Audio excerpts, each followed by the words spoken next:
അല്ലാഹുവിന്റെ റസൂൽ അവിടെന്ന് പറയുകയാണ് വദക്കറഹുമുല്ലാഹു ഫീമൻ ഇൻദാ, നോമ്പ് പിടിച്ചുകൊണ്ട് സദസ്സിലിരിക്കുന്ന എന്നെ കുറിച്ച് നിങ്ങളെ കുറിച്ച് അല്ലാഹു മലക്കുകളോട് പറയുകയാ, അല്ലാഹു മലക്കുകളോട് പറയുകയാ, മലക്കുകളെ എന്റെ അടിമകളെ കണ്ടോ,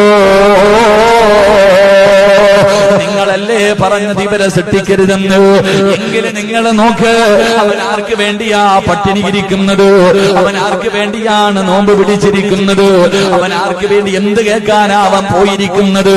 അല്ലാഹു അവിടുന്ന് മലക്കുകളോട് എന്നെയും നിങ്ങളെയും കുറിച്ച് മഹത്വം പറഞ്ഞു കൊടുക്കുകയാ.